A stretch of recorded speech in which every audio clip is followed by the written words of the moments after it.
Dear students, पिछले lecture में हम लोगों ने फर्स्ट ऑर्डर रिएक्शन और अल्टरनेटिव फर्स्ट ऑर्डर रिएक्शन और first order reaction in gaseous phase पढ़ा। अब हम लोग फर्स्ट ऑर्डर रिएक्शन की कुछ कैरेक्टरिस्टिक्स यानी प्रथम कोटि की अभिक्रिया के कुछ लक्षणों के बारे में जानेंगे। तो इसकी फर्स्ट कैरेक्टरिस्टिक्स क्या है? पहला इसका लक्षण जो रिएक्शन फर्स्ट ऑर्डर की होती है, reaction of first order obey following equations.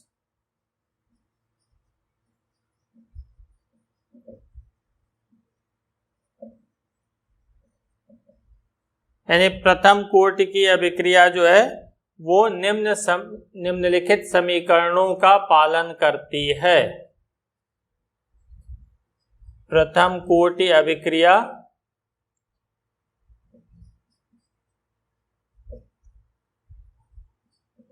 निम्न समीकरणों का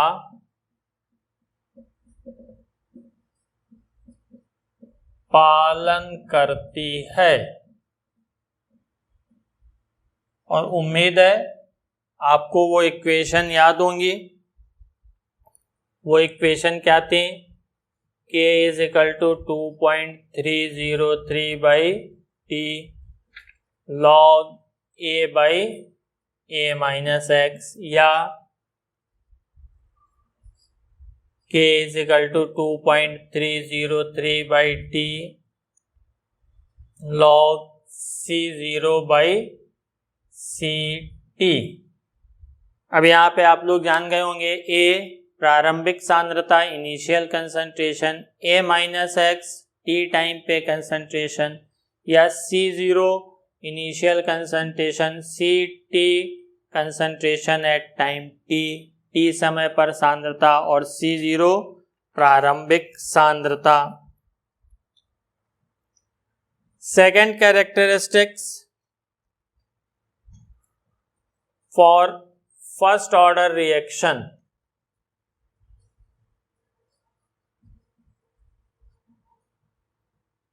on plotting graph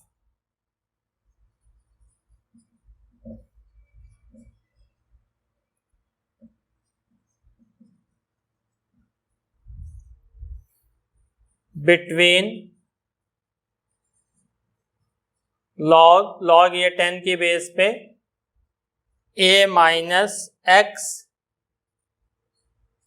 and time T समय पर जो है, अगर हम एक ग्राफ खींचे तो ये स्ट्रेट लाइन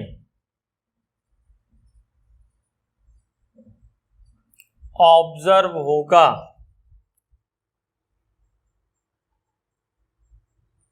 एक सरल रेखा या एक सीधी रेखा प्राप्त होगी। कैसे मिलेगी? इसी इक्वेशन को रीअरेंज कर लीजिए। इसको हम लिख सकते हैं KT / 2.303 = log A - log A-x, या इसको हम लिख सकते हैं log A-x -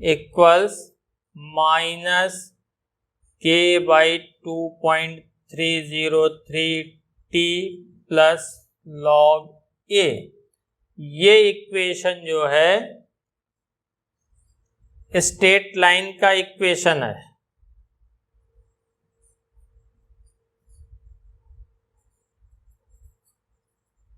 Equation 1 is equation of straight line। तो इसमें दो वेरिएबल y एंड x, यानी log A-x और t, तो इसके बीच ग्राफ खींचेंगे तो जो स्लोप होगा, ढाल होगी, अंतःखंड किसकी वैल्यू देगा, m की, सॉरी ढाल जो है या tan थीटा m की वैल्यू देगा, और अंतःखंड इंटरसेप्ट किसकी वैल्यू देगा, c की। तो log a माइनस x और t के बीच ग्राफ खींच दीजिए।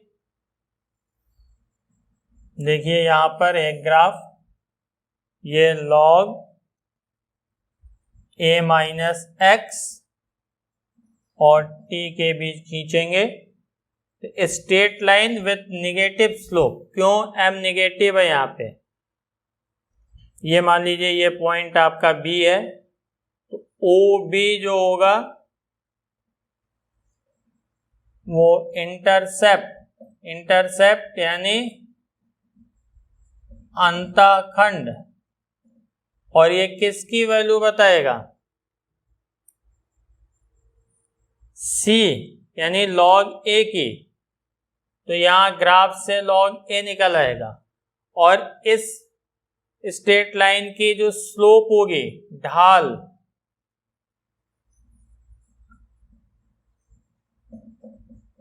जिसको आप tan थीटा या tan अल्फा लिखते हैं, वो किसको रिप्रेजेंट करेगा, m को, यानी -k/2.303।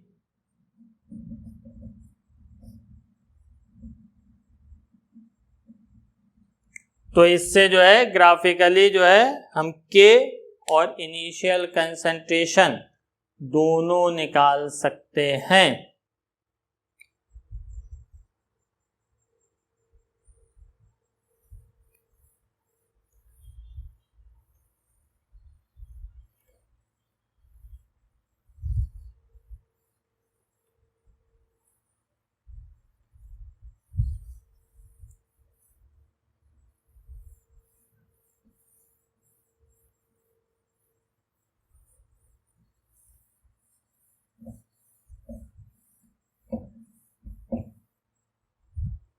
अब इसके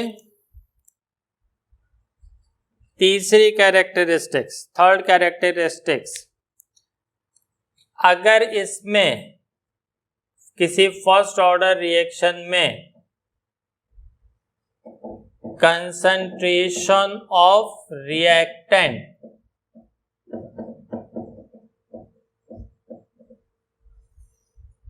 इज इंक्रीज्ड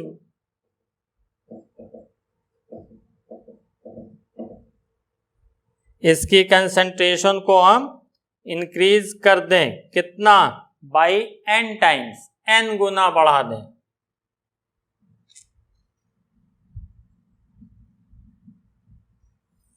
यानी प्रथम कोटि की अभिक्रिया में रिएक्टेंट यानी अभिकारक की सांद्रता n गुना कर दी जाए, तो रेट भी जो होगा ये भी n टाइम्स हो जाएगा।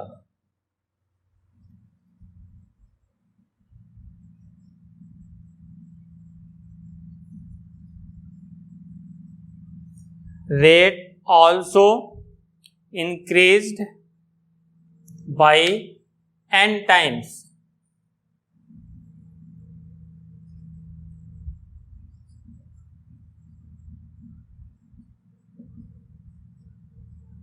ऐसा क्यों होगा, क्योंकि फर्स्ट ऑर्डर रिएक्शन के लिए जो रेट होता है वो डायरेक्टली प्रोपोर्शनल होता है कंसंट्रेशन ऑफ रिएक्टेंट। और जब आप रिएक्टेंट की कंसंट्रेशन n टाइम्स कर देंगे, यहां पर n गुना कर देंगे, तो इसकी पावर 1 है, तो ये n का टर्म बाहर आ जाएगा। यानी अगर हम मान लें कि इनिशियल रेट जो है रेट 1 है और फाइनल जो रेट है वो 2 है, और हमने यहां पर इसकी कंसंट्रेशन n टाइम्स कर दी, तो ये किसके इक्वल हो जाएगा, rate 1 proportional to concentration of, rate 2 proportional to n into concentration of reactant.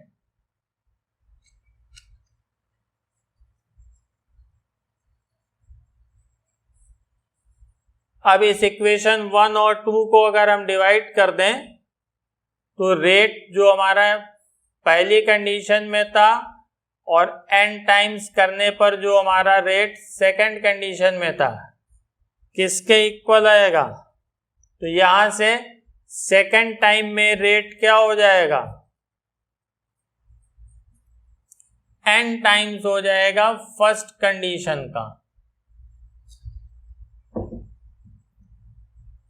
यानी अगर हम रिएक्टेंट की कंसंट्रेशन n टाइम्स करेंगे, n गुना करेंगे, तो रेट भी n टाइम्स इंक्रीज कर जाएगा।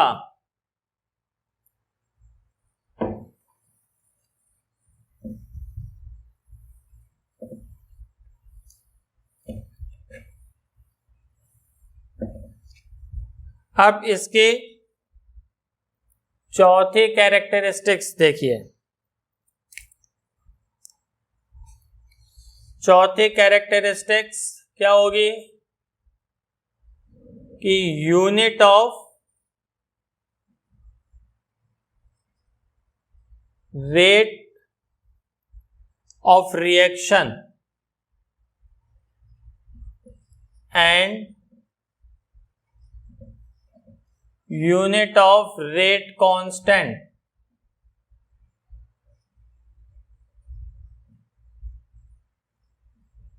ये क्या होंगी? दोनों डिफरेंट होंगी।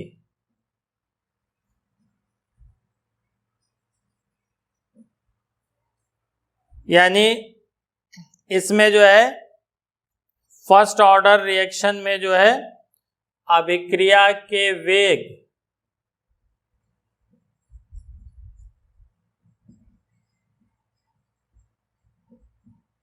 और वेग स्थिरांक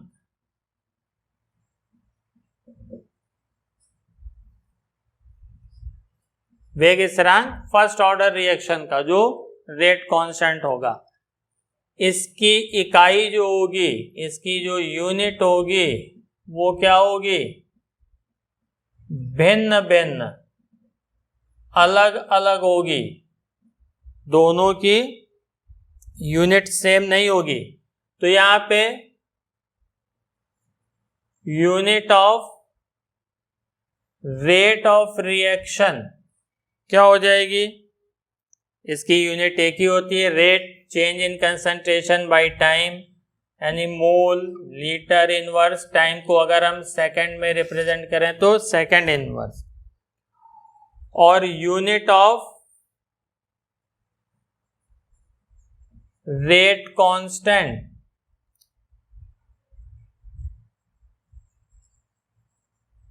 ये क्या होगी? ये होगी टाइम इनवर्स। जो भी समय जिस यूनिट में भी रिप्रेजेंट करें, अगर आप सेकंड में रिप्रेजेंट करते हैं तो सेकंड इनवर्स। तो ये स्पष्ट है। अगर नहीं के की यूनिट समझ में आई तो एक बार इसको आप यहां से देख लीजिए।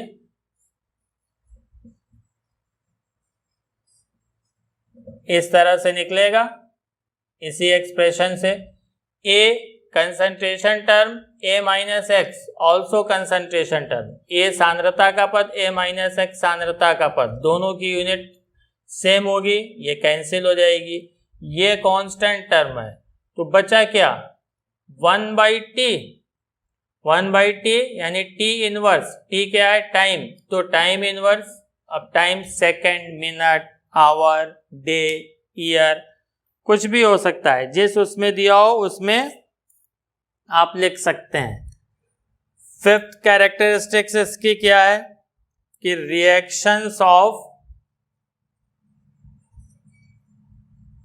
First order reaction take infinite time for completion.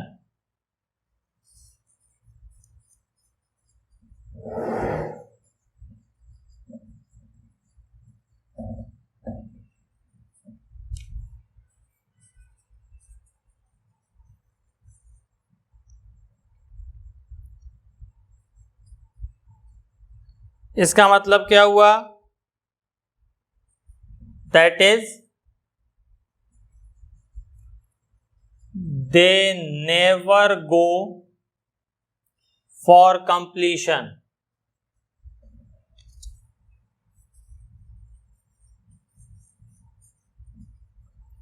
यानी प्रथम कोट की अभिक्रिया के पूर्ण होने में अनंत समय लगता है। यानी हम क्या कह सकते हैं? प्रथम कोट की अभिक्रिया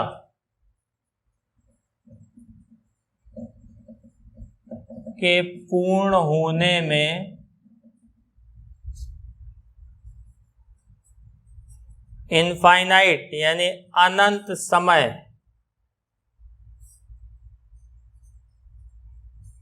लगता है। अनंत समय लगता है, इसका मतलब क्या हुआ कि अर्थात ये कभी पूर्ण नहीं होती।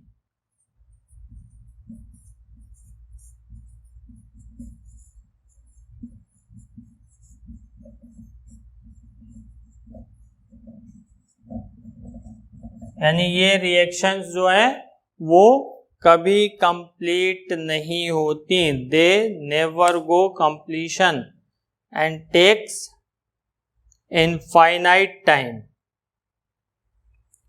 अब लास्ट इसकी बहुत इंपॉर्टेंट कैरेक्टरिस्टिक्स जिसको हम लोग पढ़ेंगे, हाफ लाइफ पीरियड, अर्ध आयु काल किसका? फर्स्ट ऑर्डर रिएक्शन का।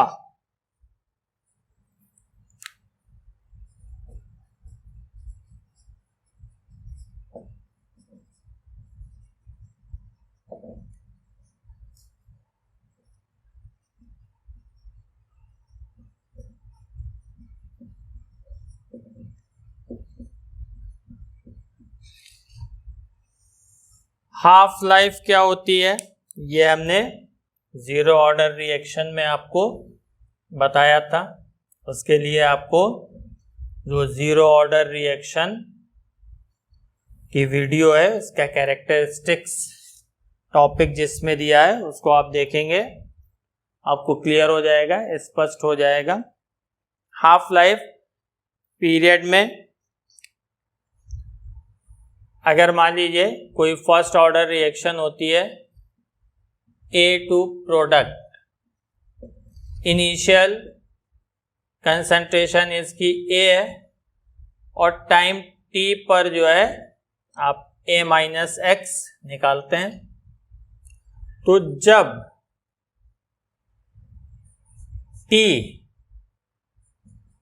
T हाफ के इक्वल होगा यानी हाफ लाइफ पीरियड के बराबर होगा, तो उस समय जो A माइनस एक्स की वैल्यू होगी, रिमेनिंग कंसंट्रेशन वो जो होगी, बची हुई सांद्रता जो रिएक्टेंट की होगी वो क्या होगी? इनिशियल कंसंट्रेशन की हाफ, यानी ये A/2 के इक्वल होगी।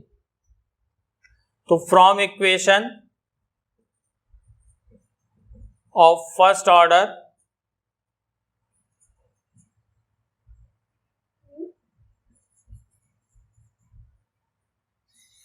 T is equal to 2.303 by K log A by A minus X। इस इक्वेशन से हम क्या लिख सकते हैं?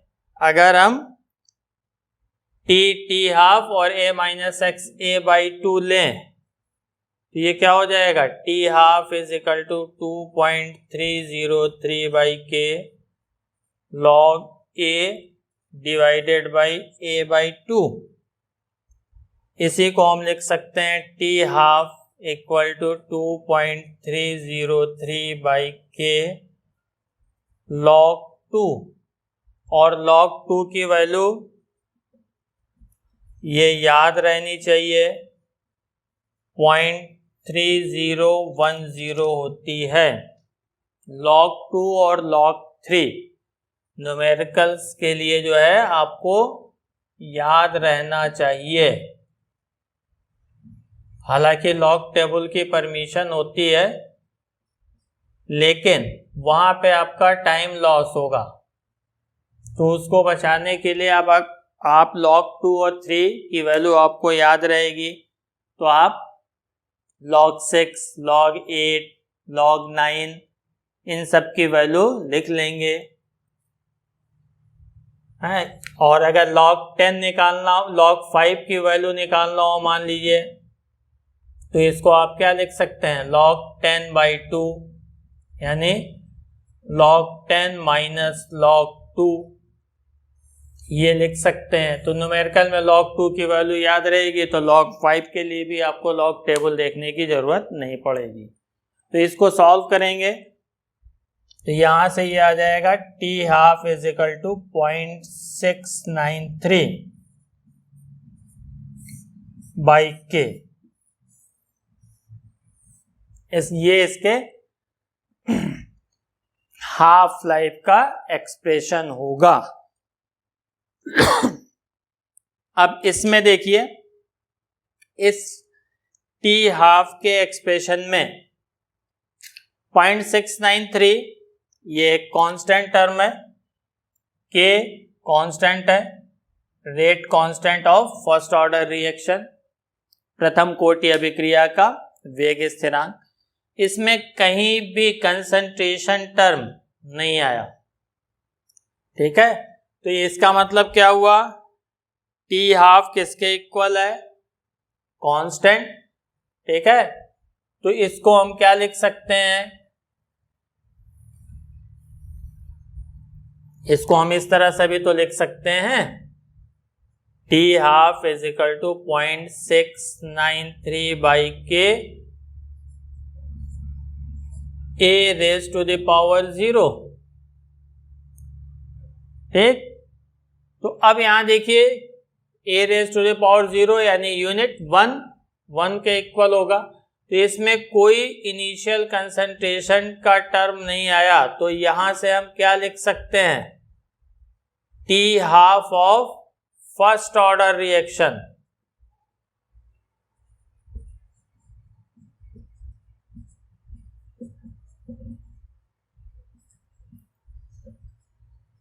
does not depends on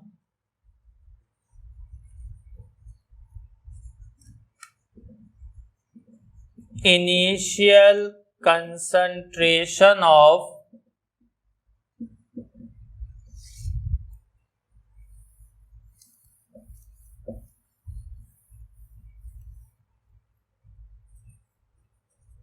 reactants, यानी प्रथम कोटि अभिक्रिया का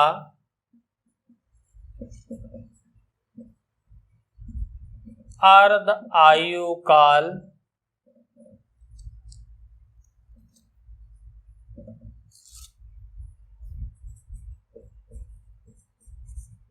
अभिकारक की प्रारंभिक सांद्रता पर निर्भर नहीं करता है।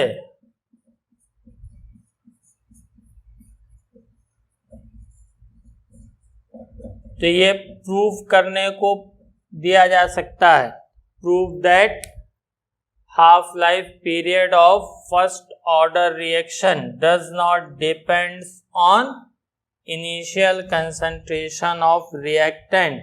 सिद्ध कीजिए कि प्रथम कोटि की अभिक्रिया का अर्धायु काल अभिकारक की प्रारंभिक सांद्रता पर निर्भर नहीं करता है। तो आप फर्स्ट ऑर्डर रिएक्शन का एक्सप्रेशन लिख करके, जैसे अभी हमने आपको समझाया, इस तरह से आप उसको प्रूव कर देंगे। अब आइए इसमें फर्स्ट ऑर्डर रिएक्शन में एक चीज और कुछ एग्जाम्पल्स जान लें इसके, क्योंकि ये एक्सपेरिमेंटल वैल्यू होती है ऑर्डर ऑफ रिएक्शन, तो वहां पे अगर आइडेंटिफाई करने को, अगर पहचानने को आ गया, तो आपको पता होगा तभी आप आइडेंटिफाई कर पाएंगे, तभी आप पहचान पाएंगे। तो उदाहरण देखिए इसके।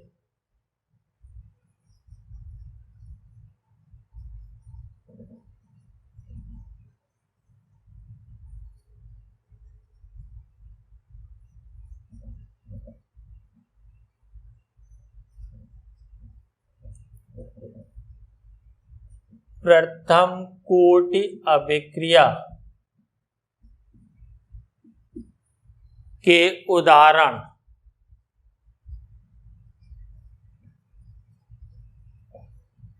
बहुत सारे उदाहरण हैं जिसमें से कुछ हम लोग पढ़ेंगे, जानेंगे। पढ़ेंगे क्या, जानेंगे। जैसे डिकम्पोजिशन ऑफ H2O2, H2O2 का अपघटन, H2O2 यानी हाइड्रोजन पर ऑक्साइड, इसका अपघटन।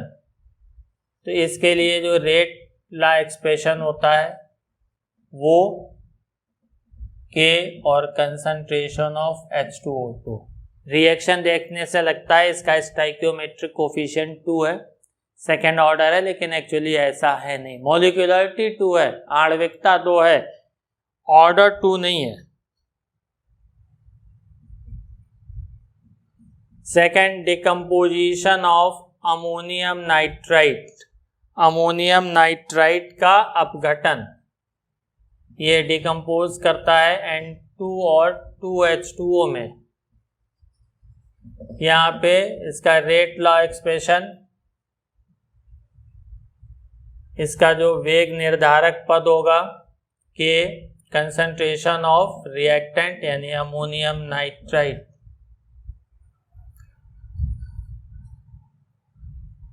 तीसरा देखिए, आपको एग्जाम्पल में ऑर्डर ऑफ रिएक्शन के बताया था।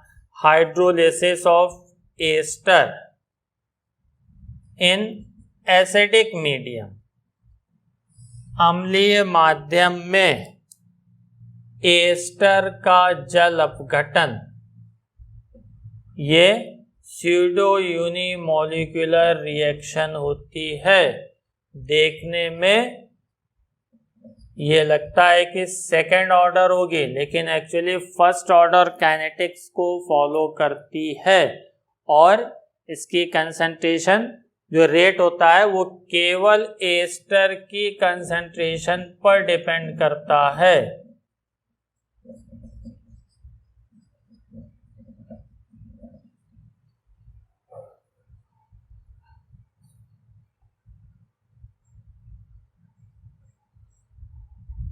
गन्ने की शर्करा का जल अपघटन, hydrolysis of cane sugar in acidic medium,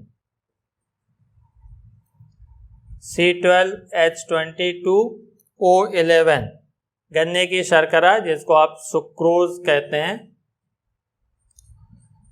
इसके एसिडिक हाइड्रोलिसिस, एसिड की प्रेजेंस में जो है इसका जल अपघटन कराया जाए तो ये हाइड्रोलाइज होता है किसमें,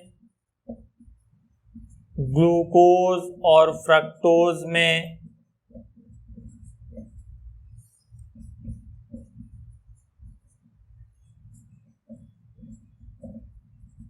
तो ये भी देखने में, रिएक्शन देखने में लगता है सेकंड ऑर्डर है, लेकिन एक्चुअली फर्स्ट ऑर्डर काइनेटिक्स को फॉलो करती है। ये भी स्यूडो यूनिमोलिकुलर रिएक्शन है। केवल शुगर सॉल्यूशन की कंसंट्रेशन पर जो है रेट डिपेंड करती है।